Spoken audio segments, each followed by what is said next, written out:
The Snapmaker U1 was a real Kickstarter phenomenon. Big promises, surprisingly low price, and a massively successful campaign. I already had a look at the late-stage prototype last year, and since then Snapmaker pushed a lot of updates, both hardware and software. That progress actually built some trust. So I backed one myself, including some accessories, to check if Snapmaker really delivers on their promises. It arrived in early November 2025.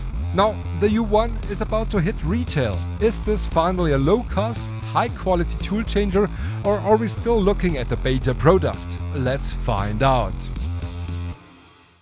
Today's video is sponsored by Habata and their E3 Pro ergonomic chair. So, what actually improved? The unpacking and first start experience is very similar to the prototype, but with some noticeable improvements right from the beginning. The manual is now high quality and fixed where it needed to be fixed. No duplicate pages anymore, and the explanations are detailed enough without going too deep. Well balanced overall. The setup is straightforward. Attaching the filament feeders, spool holders, PTFE tubes, wiring the tool heads, all of that is quick and easy. Just be careful not to over-tighten the screws for the tool head cables. Everything else, including guided first calibration and the first print, is basically foolproof. The alignment of the side panels has been improved as well. Still not perfect, but acceptable. Same for the tool head cover. Not premium, but definitely not an annoyance. The door magnets are stronger now. It actually stays closed. That was an issue on the prototype. And the tolerances for the spool holder mounts are better now. I don't see those detaching unintentionally anymore.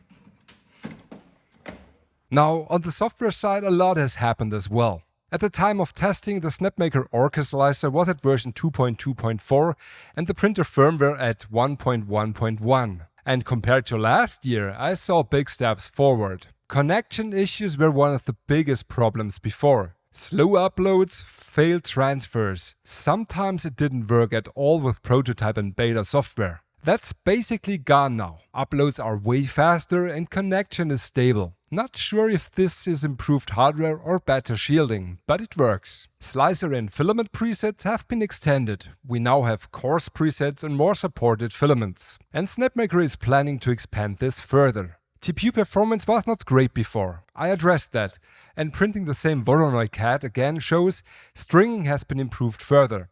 Good job there.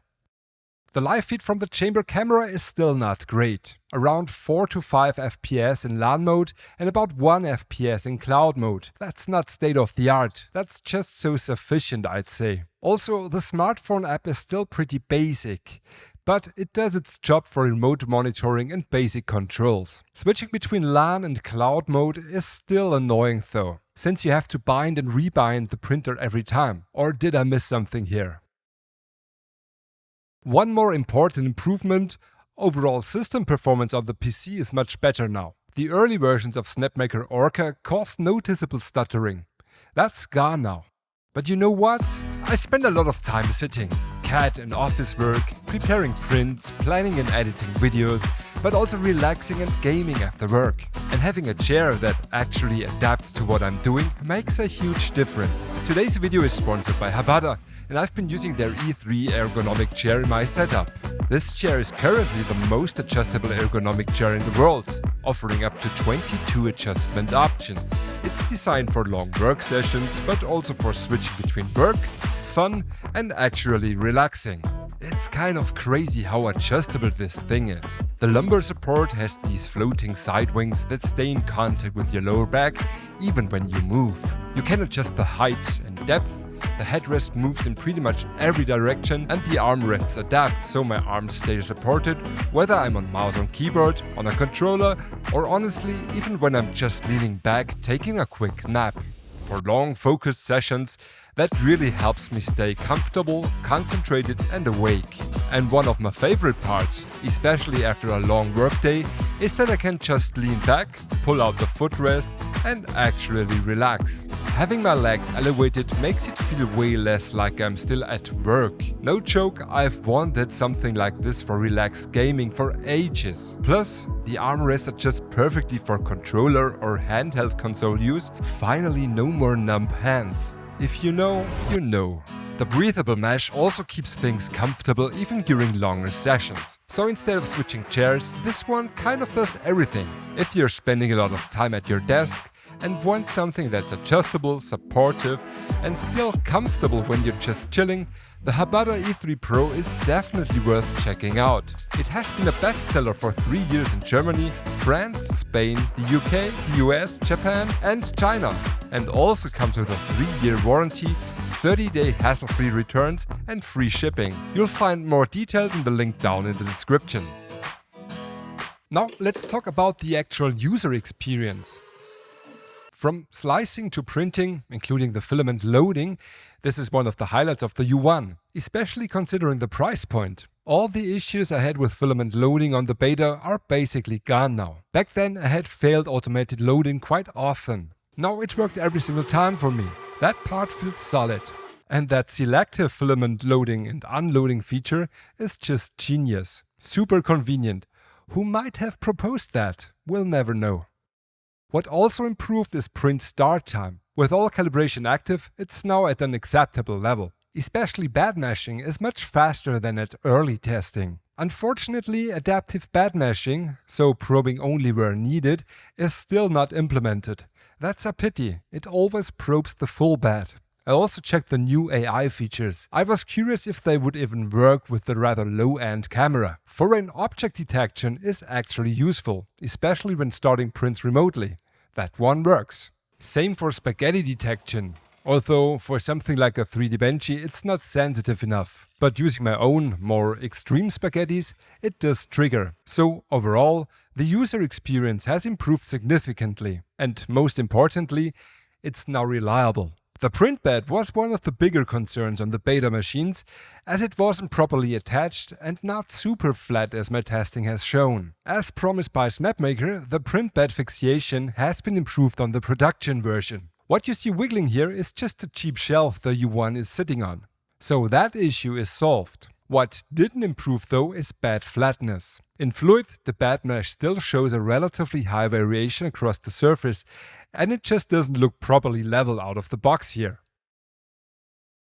The thumb screws for leveling were simply tightened all the way, which doesn't necessarily help with achieving a good level.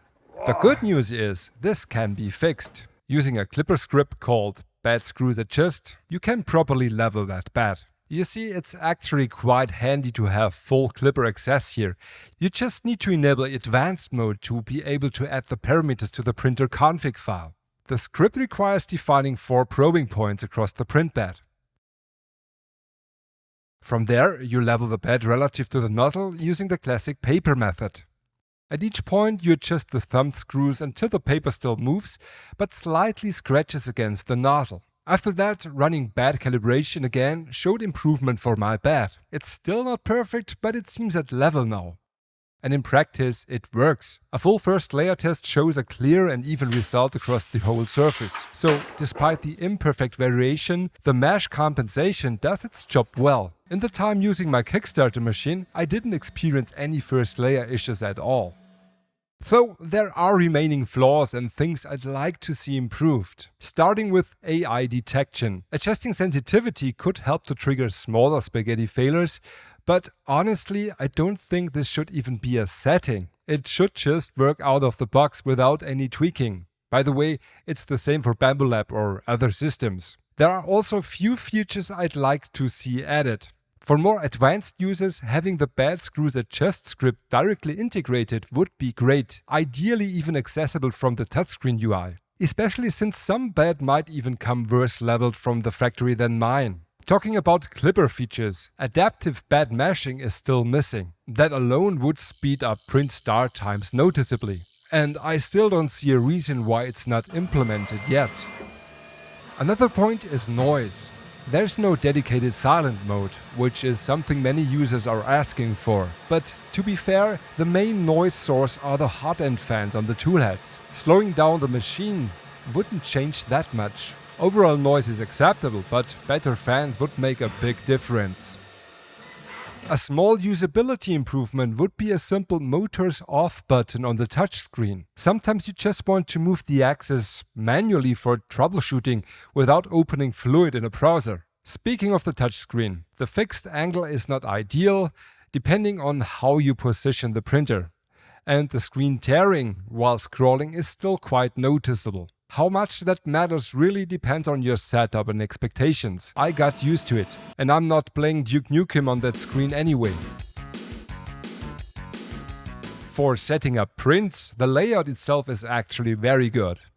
Now a few edge cases. I tried printing ABS using Nobu Fill's ABS-X, which should help with warping, but no luck. Here I'd expect the ABS profile to use 100 degrees Celsius bed temperature. That would already make things more feasible. Also, I still haven't seen any kind of heat soak routine for the bed. 90 degrees Celsius feels like a copy-paste value from other enclosed Core XY printers. I also ran into the toolhead parking anomaly. That was annoying at first, but Snapmaker's wiki actually helped there. Turns out the inner side panel can slightly interfere with the toolhead during bed leveling, which also explains the contact noise there.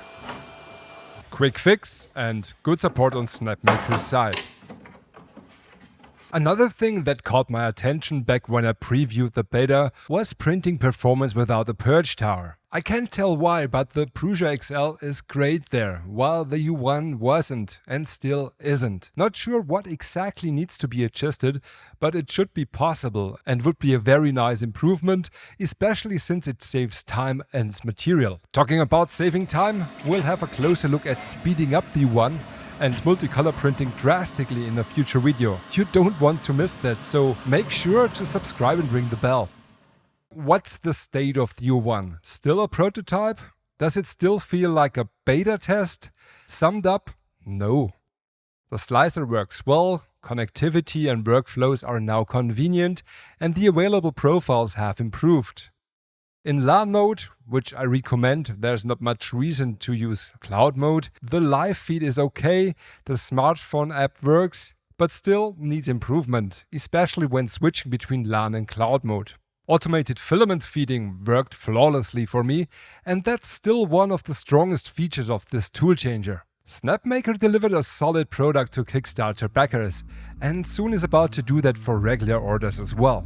With full Clipper access, you have a lot of control over the machine, and if you like tweaking, that's definitely a plus. That said, it's a bit disappointing that I still didn't receive my ordered top cover. Overall, the Snapmaker U1 is now a good product. Considering the price point, it's still a very attractive offer, even though some flaws and feature requests haven't been prioritized yet. I've listed all remaining issues and requests in the pinned comment and will pass them on to Snapmaker. That being said, great to be back.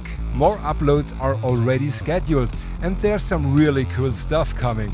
Thanks for watching, liking, subscribing and sticking with 24/7 Printing. Love, peace and all the best to you. Thank you, Shulo!